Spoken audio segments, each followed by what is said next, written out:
With me now is Heather Stone, who is the chair of Democrats Abroad Israel. Also with me is Dr. Gadi Taub, who is with the School of Public Policy at Hebrew University. Heather, let me start with you. This is a historic decision, of course, but I want to ask, would a Vice President Kamala Harris be good for Israel?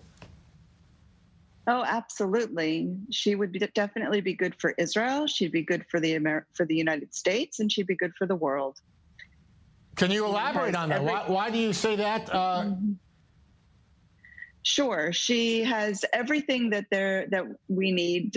She has the best interests of our values, our shared values, democracy, at heart, and she has made such statements as the one that you just played in the clip, Jeff. And those interests. She sits on the Intel committee and on the Justice Committee. She's very concerned about such issues as state security, and she's very concerned about all of those issues that concern the security of the United States as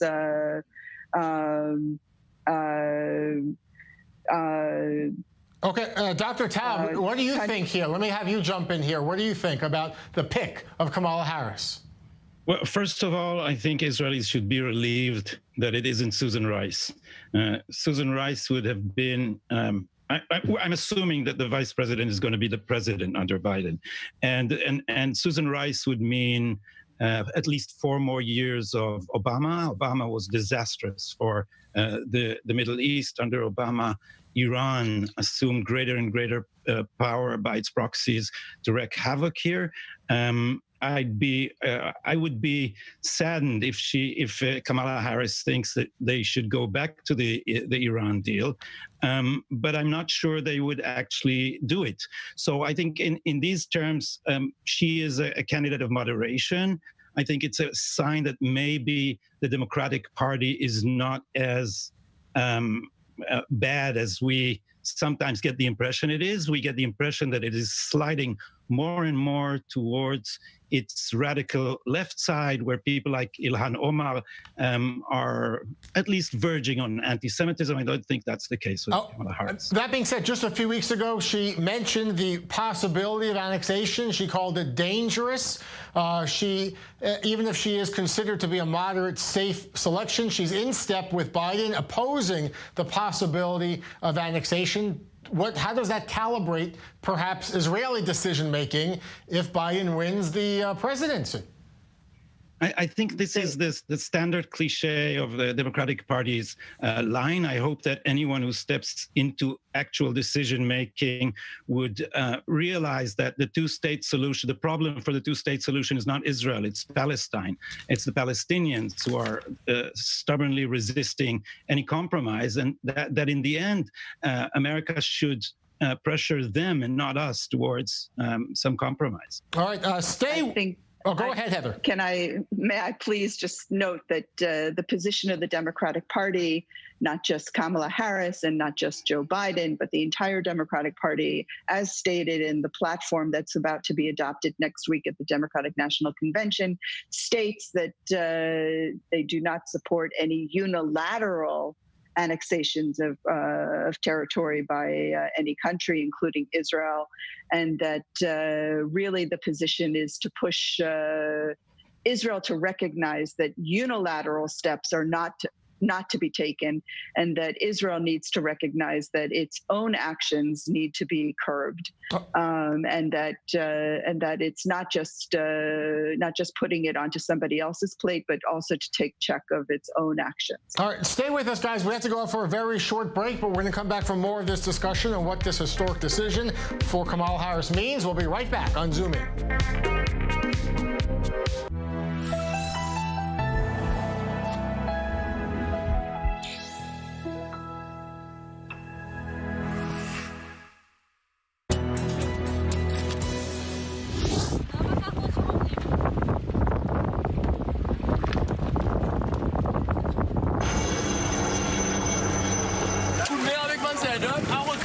Équipe en balle.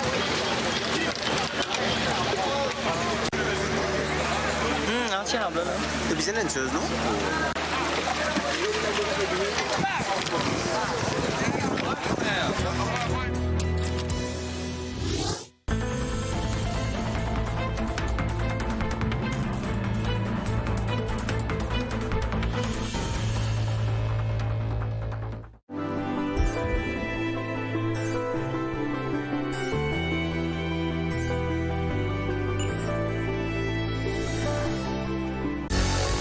We're on the inside of political and religious passions in Jerusalem, breaking down the financial trends shaping the global economy, giving you key context, not just headlines. With the stories from Israel that touch the U.S. and those across the region with impact far beyond its borders. Sunday to Thursday on i24 News. Catch the rundown, where the Middle East meets the world. Look out the window. What do you see? Because the world is changing as we speak. I'm Natasha Kirchak, journalist, traveler, and host of Global Eye, your window to the world. From the hub of Tel Aviv, we are bringing you the biggest stories trending around the world directly from the people on the ground. Because our world is more interconnected than ever before. Global Eye. Join the global conversation.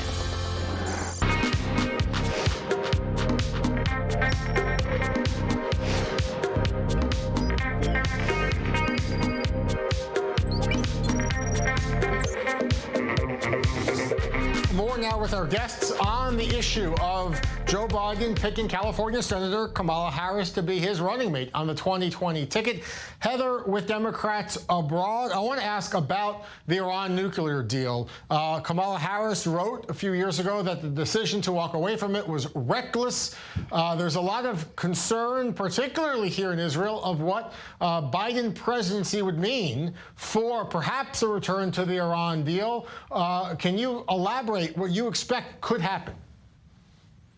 I expect that there will be some sort of negotiation towards re-entry into some sort of nuclear deal arrangement. I don't know that it will be possible to re-enter the same arrangement, but some sort of arrangement will try to be reached. Dr. Taub, what do you make of the Iran nuclear deal issue and how a Democratic administration might deal with this? Well, I think we need to see the deal in a context. What Obama tried to do in the Middle East was, to my mind, outrageous. He thought that he could appease the most radical of regimes, and he catered to them at the expense of America's traditional allies. So he freed a huge amount of money for that regime to wreak havoc all across the Middle East. I hope that we have seen since, I think Kamala Harris, her statement about this is from 2 years ago, you said. I think that in these 2 years, we have learned the virtues of squeezing Iran. We have learned that if sanctions are more severe and more persistent, then we are seriously curbing their ability to provoke peaceful regimes in the Middle East. I want to note here that Senator Harris is married to a prominent Jewish attorney. They married 6 years ago. Her husband, Douglas Emhoff, has 2 Jewish children from his first marriage. In a recent interview, Harris talked about her first ever encounter with her classically Jewish, Brooklyn-raised future mother-in-law. The first time I meet my mother-in-law, she looks at me, she puts my face in her hand, says Barb and Mike, my father-in-law's Mike. She puts my face in her hand, she looks at me and she says, oh, look at you. You're prettier than you're on television. Mike, look at her. No. Heather, Kamala Harris has been to Israel. She's met with Israeli lawmakers. She's met with the prime minister. She has a long history of even of a personal connection now, a family connection to the Jewish faith. Will that come up, do you think, on the campaign trail? I don't know if it will come up on the campaign trail, but I'm sure that among American Jews, it is a point in her favor. Dr. Taub, we have now seen left-wing Israeli lawmakers, including the opposition leader and the Meretz party head. They've tweeted congratulations, or they noted that they support this pick. So far, I mean, this is a VP, vice presidential choice within a party. Do we expect to hear anything from the prime minister or the foreign minister? And what do you make of the fact that it's left-wing politicians who have said something so far? Well, I think they're responding to identity politics. The short list that Biden had for vice presidents, all black women, is testimony to the fact that the Democratic Party has long since adopted identity politics instead of actual politics. And it's more important who you are, what your skin color is, what your gender is, than what your opinions are. So the left here is usually responding to that, but I expect that even the right will respond in a civil and congratulatory way, because, you know, Israel cannot afford and should not meddle too much in American politics, certainly not alienate someone who is going to be the acting president of the United States, possibly. All right, we'll have to leave it here. Dr. Gadi Taub and Heather Stone, both of you, thank you so much for this discussion. Great to have you on Zoom In.